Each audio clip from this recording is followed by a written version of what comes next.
Hey everyone, welcome back to the channel. We are selling the Model S Plaid after about 2.5 years and 52,000 miles later.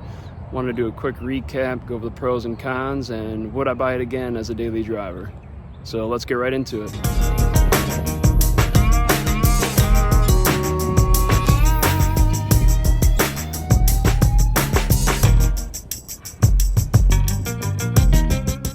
So let's start out with the negatives. The main negatives of having a Model S Plaid is the speed is way too fast. You do not need it for a daily driver. The speed is really only there for going to the tracks on the weekends and just dusting every single gas car that was driven or trailered there. Been to Bradenton Motorsports a few times, and I think the only race I lost was to like a Hayabusa that was all souped up, and then the only other vehicle was a full-size dragster. But this thing is the king of the eighth and quarter mile, unless you do have a twin turbo Lambo that's pushing over 1,500 horsepower, then you gotta run for its money.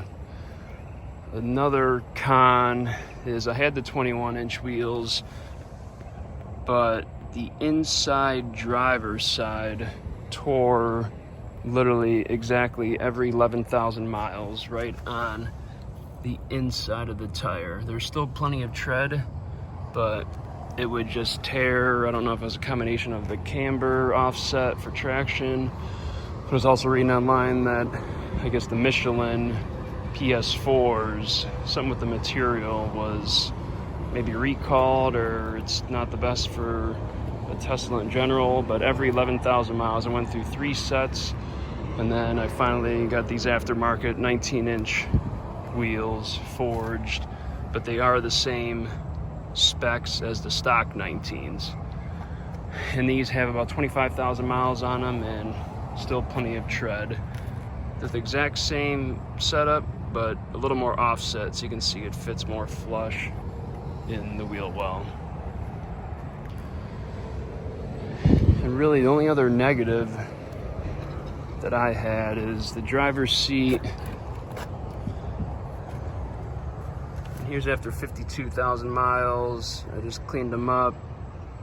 The video shows them a little bit more dirtier, but in person, I mean, they look actually pretty well.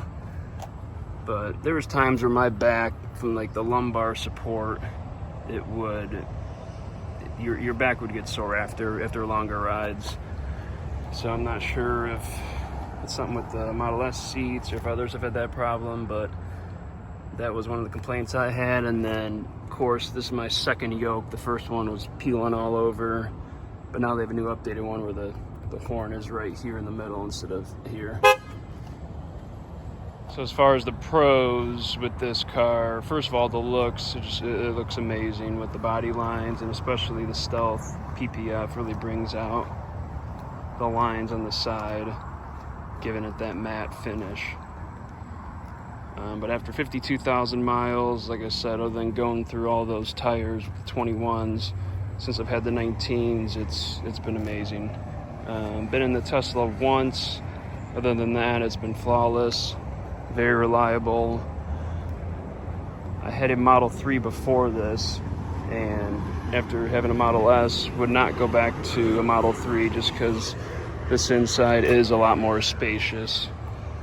You can definitely feel it's a little bit wider. I'm 6'5", have plenty of headroom, and you can see the efficiency here. So after 52,000 miles, average efficiency of 341. And since having the 19s on, the efficiency has been a little bit better. So the 21s, you're closer to like 350, 340. And the 19s, we're at 329. But when you go from a Model 3 to S, you can definitely feel how much more space there is. So the yoke, I have absolutely no problem with the yoke.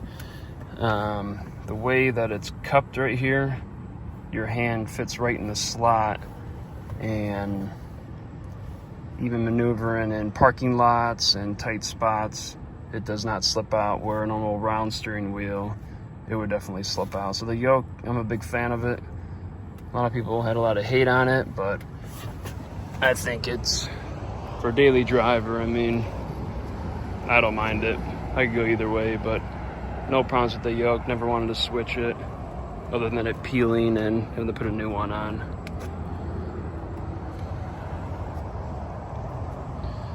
Definitely gonna miss the car, but Cybertruck comes this week, having basically the best of all worlds in a truck, with the truck bed, the speed, handling, steer-by-wire. I can see one day them incorporating that into the Model S.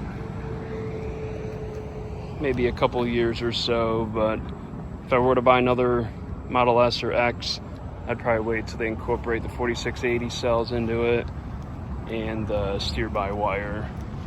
So long story short, should you go Plaid or long range?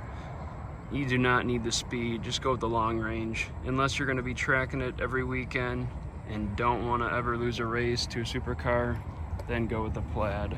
The long range is still plenty fast and we'll get the job done. The Plaid is just a whole nother level of having that top end speed. 80 to 170 is where it really pulls off compared to the long range. But if you have any questions about my ownership with the Plaid for about 2.5 years now and 50,000 miles later, comment down below. Other than that, next video will be of the Cybertruck. So thanks again, guys. Make sure you hit that like button, subscribe, comment down below any comments you got, and we'll see you with the Cyber Beast in the next video. Thanks. We'll see you.